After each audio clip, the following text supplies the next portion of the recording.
하고 싶은 사람이 있으면 할 것 같은데 현재는 없습니다. 아니요, 전 없어요. 없어요. 네. 저는 없어요. 좀 애들이랑 나중에 막 손잡고 같이 놀러 나갈 수 있는 그런 좀 화목하게 지내는 그런 걸 생각했어요. 요즘은 결혼이라는 단어를 들으면 가성비라는 뜻이 제일 먼저 떠올라요. 저는 그냥 좀 결혼하면은 좀 부담감도 많이 들고 좀 너무 좀 갇혀 살 것 같아가지고 아직은. 안녕하세요. 보도기획 결혼 엔딩 아나운서 박주령입니다. 결혼은 일륜지 대사, 많이 들어보신 표현일 텐데요. 결혼이 살아가면서 행하는 가장 큰 일이란 겁니다. 하지만 앞서 인터뷰에서 보셨듯이 이젠 무색한 말이 돼버렸는데요. 20, 30대 남녀 1234명을 대상으로 조사한 결과 결혼은 필수적인 것이 아니다라는 응답이 61.5%에 달했습니다.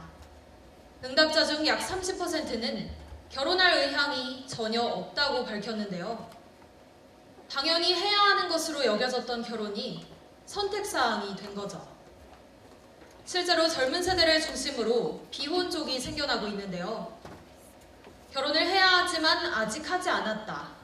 기존에 우리가 아는 미혼의 뜻입니다. 반면 비혼은 결혼은 필수가 아니며 결혼할 의지가 없다는 보다 주체적인 의미인데요. 새롭게 나타난 이 유형은 사회에서 어떻게 받아들여지고 있을까요?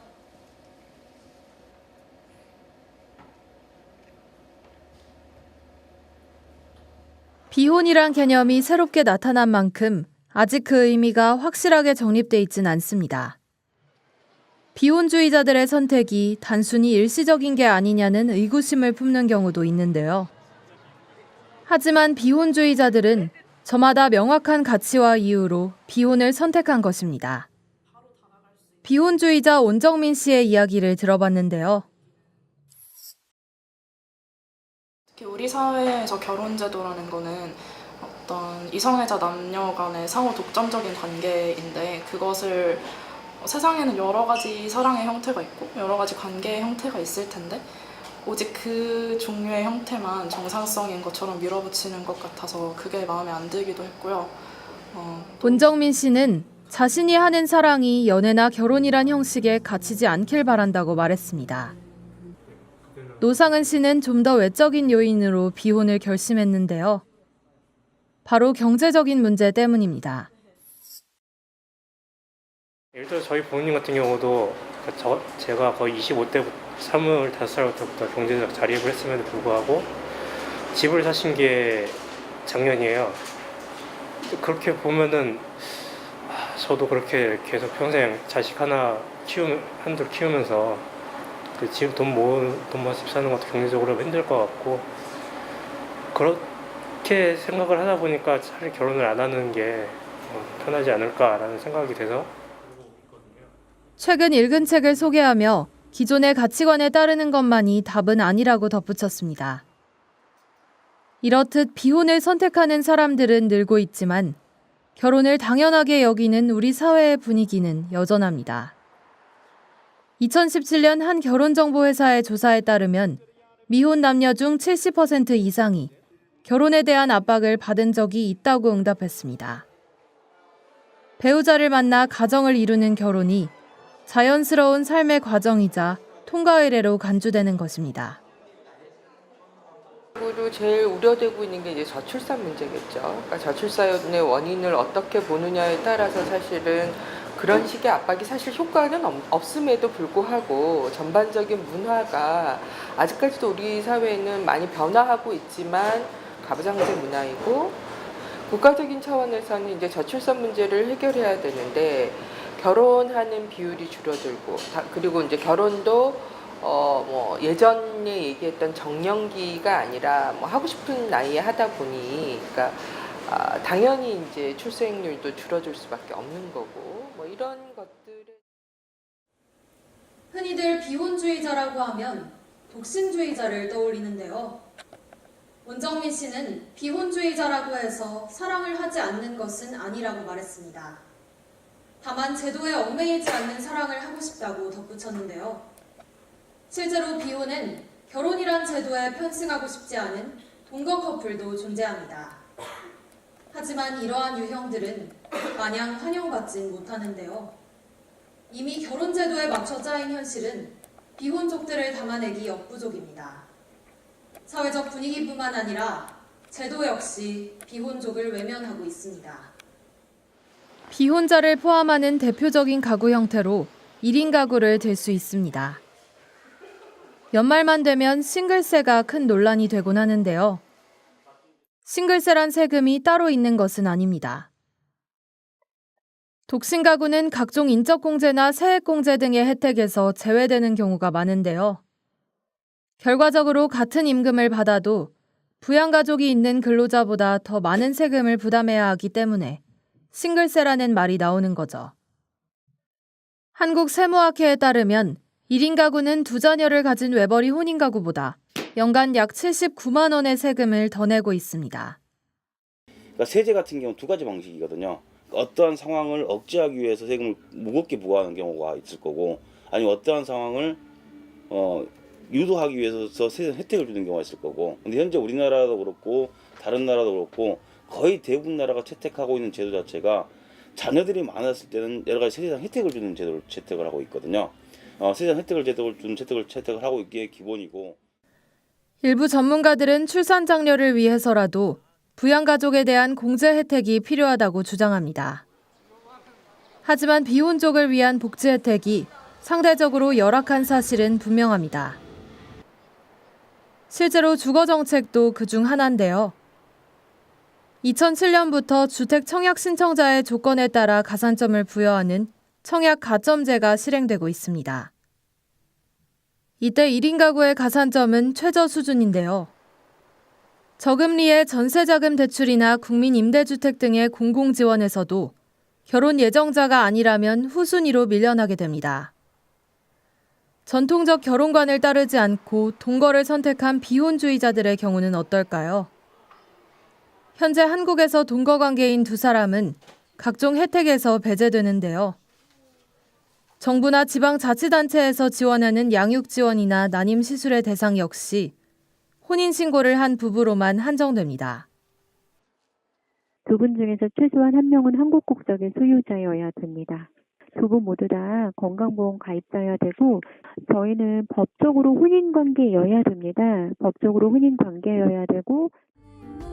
동거 커플이 겪는 어려움은 안티 결혼 다큐멘터리 2개의 선에서 단적으로 드러나는데요. 영상은 동거 커플인 지민과 이철이 임신 테스트기에 떠오른 2개의 선을 발견하면서부터 시작합니다. 이들은 비혼을 추구하는 커플이었지만 아이의 수술 지원비를 위해 혼인신고서를 작성하게 되는데요. 우리가 결혼을 안 하려고 했던 게 이런 거 안 하려고 그런 거 아니야? 뭐? 우리가 우리의 삶의 주인이 되겠다 뭐 이런 거 아니었어? 식구들한테 그런. 그러니까 관계들로 엮이지 않는 거 그런 거잖아. 우리의 삶에 우리가 애초에 태어났을 때의 관계들이 깊숙이 개입되는 것을 조금 지향하려고 그랬던 거 아니야. 지민과 이철은 개인으로서의 결합을 중시해 결혼을 거부한 커플이었습니다. 하지만 미비한 제도 때문에 가치관을 꺾고 혼인신고를 할 수밖에 없었죠. 어쩌면 아이를 위해 어쩔 수 없는 결정이었다고 생각할지도 모릅니다. 그렇다고 그들의 가치관을 존중하지 않는 게 당연한 걸까요? 과연 사회는 비혼을 선택했다는 이유로 이들을 혜택에서 제외할 수 있을까요? 최근엔 이 같은 의문을 바탕으로 다양한 활동이 전개되고 있는데요. 결혼만이 정상인 사회에서 벗어나기 위한 움직임입니다. 지난 4월 서울도서관에선 특별한 전시회를 개최했는데요. 다양한 삶의 방식이라는 주제로 진행됐습니다. 특히 다양한 혼인 이야기 섹션에선 결혼의 의미를 묻는 책과 비혼 관련 도서를 볼 수 있었는데요. 전시회는 비혼도 삶의 한 형태로서 인정하자는 메시지를 담았습니다. 주최 측은 아직까진 비혼과 관련된 출판물이 적은 편이라고 설명했는데요. 비혼이나 조론 쪽은 책이 많이 없어요. 우리나라에 아직까지 크게 이슈가 되진 않은 부분이라서 그 비혼입니다만 그래서 어쩌라고요? 요 책이 하나 있는데 우리나라에서 출판된 책 중에는 그나마 가장 많이 나가는 책이 아닐까 싶어서. 언니 네트워크의 활동도 주목할 만한데요. 언니 네트워크는 2007년부터 비혼식을 주최해왔습니다. 비혼식이란 결혼을 하지 않을 것임을 선언하는 예식이라고 할 수 있는데요.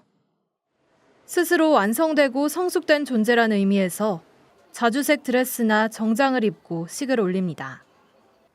지난 2014년엔 비혼족을 위한 가이드북을 제작해 공공도서관에 배포하기도 했는데요. 혼자 집을 구할 때의 유의점, 비혼자에 대한 사회의 시선을 이겨내는 법 등 비혼주의자를 위한 현실적인 조언이 담겨 있습니다. 전통적인 4인 가구 중심의 가족 정책에서 벗어나 다양한 가족 유형을 위한 맞춤형 정책도 나타나고 있는데요. 지난 2월 서울시에선 본격적으로 1인 가구 복지 정책을 내세우겠다고 발표했습니다. 대대적인 실태조사와 더불어 복지 전반에 관한 5개년 기본 계획을 마련할 예정입니다. 서울 성동구의 건강가정지원센터에선 한 달에 한 번 혼자서도 펀펀하게라는 복지 프로그램이 진행됩니다. 요리와 인테리어 소품 제작 등 혼자 사는 이에게 유익한 수업을 들을 수 있는데요. 30, 40대 1인 가구를 대상으로 무료로 운영됩니다. 비혼족들을 위한 복지 정책은 일부 지방자치단체에서 나아가 국가 차원으로 확대돼야 할 사안입니다. 결혼제도 외의 결합에도 법적 보호가 필요합니다. 프랑스에선 동거 커플을 위한 법적 제도인 팍스 시스템을 두고 있습니다. 혼인신고보다 상대적으로 절차가 간소한데요. 커플 중 한 사람이 프랑스인이고 팍스 계약서와 출생신고서, 그리고 신분증만 법원에 제출하면 됩니다. 등록 이후엔 여러 혜택을 보장받을 수 있는데요. 유산 상속권이 없다는 것 말고는 세금 및 각종 사회보장급여까지 부부의 권리 보장 내용과 거의 유사합니다. 프랑스에선 결혼만큼이나 팍스가 보편화돼 있는데요. D'accord. Alors, l'exemple qui me vient en tête, c'est mon cousin. Mon cousin s'est pacsé avec sa copine, essentiellement pour des raisons qui sont fiscales. C'est-à-dire que comme l'un était étudiant et l'autre travaillait, c'était plus avantageux pour eux d'avoir une mise en commun de leur imposition et ainsi pouvoir payer moins d'impôts. 우리나라에서도 2014년 10월 동거가족들의 권리 보호를 위해 생활동반자 관계법이 추진됐습니다. 혼인으로 얽혀있지 않은 동거가족 구성원들도 법적으로 보호받게 하고자 하는 취지였는데요. 동거인에게 소득세 기본공제나 임대주택 혜택 등 배우자에 준하는 자격을 주는 내용입니다.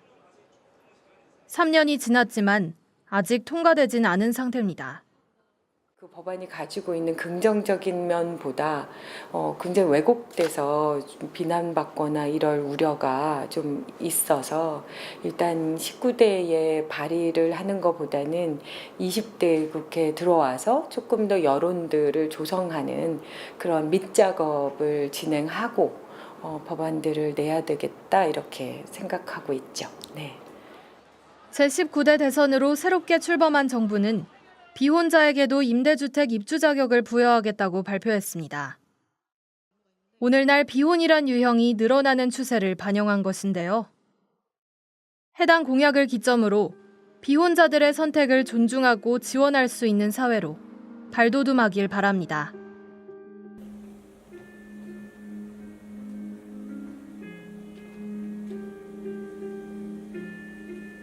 보도기획, 오늘 이 시간은 비혼주의자들의 현실을 살펴봤습니다. 두 사람은 오래오래 행복하게 잘 살았답니다. 이런 표현 많이 들어보셨을 텐데요. 드라마나 동화에 끝은 결혼으로 맺어지는 경우가 많죠.